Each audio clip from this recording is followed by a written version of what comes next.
When we see a symbolic representation for a quadratic equation, to model this visually, we're always in pursuit of creating a square. From the equation, we can imagine a square adjoining a rectangle to make an area of 45. And if we take the rectangle, split it in half, and reposition, we're getting closer to forming a square. And all that we'd really need is to add a small square of area 4 in the upper right-hand corner. So we've actually manufactured a square of area 49. That comes from the 45 that was the red portion, plus that tiny little corner value of 4. And now we see that the dimension of the square equals plus or minus the square root of the area. And after a little bit of calculation, we see that there are two possible solutions, -12 and 2.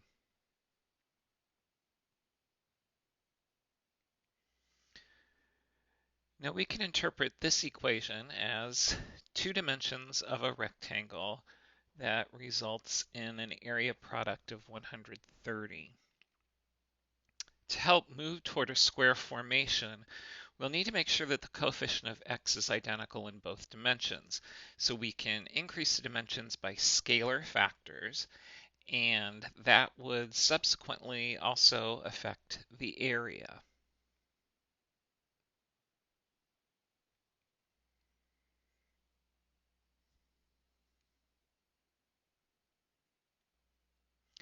So as we continue toward making that square, let's get a representation where we can clearly see a partition with the square of dimension 6x minus 10, and the other portion of the partition being a rectangle that's 19 by 6x minus 10.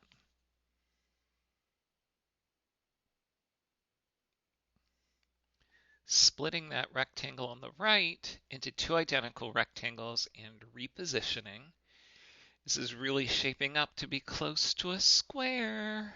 Yay! We just need to fill in that upper right-hand corner. Its area is 90.25. And voila, we have a square with an area of 870.25, and that square has dimensions 6x minus 0.5 by 6x minus 0.5.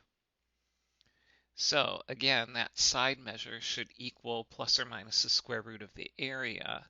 And as we work through isolating the variable, we find two possible values, -4.83 repeating, and the number 5.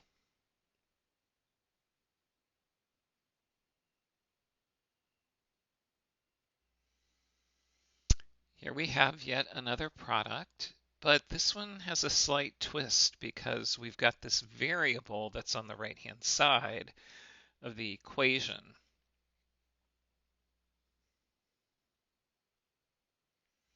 So to counteract and nullify that variable on the right-hand side, because see, we want to do that because we want to have area that's only numerical in value in order to be able to fully compute the square root. So what we'll do is we'll adjoin a rectangle with dimensions -6 by x plus 3. See, in my crystal ball, I see a -6 in my future. And yep, there it is. The area of the adjoining rectangle on the right is now -6x plus -18. So now we've got a representation with dimensions x minus 8 by x plus 3, and that has a value of an area value of -10. And here we go again on that path toward forming a square.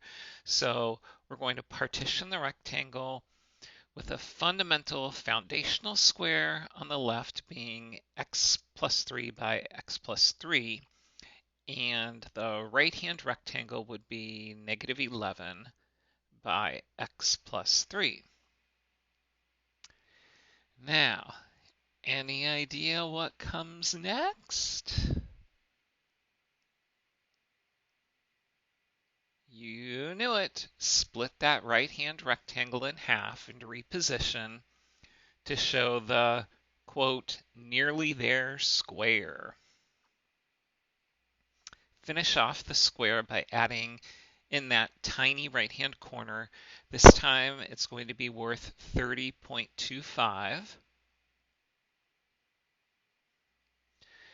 So now we've created a square whose total area is 20.25 and it has dimensions x minus 2.5 by x minus 2.5.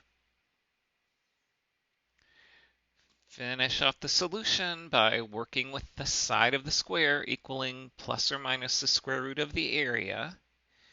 And eventually we find that x can be -2 and x can be 7.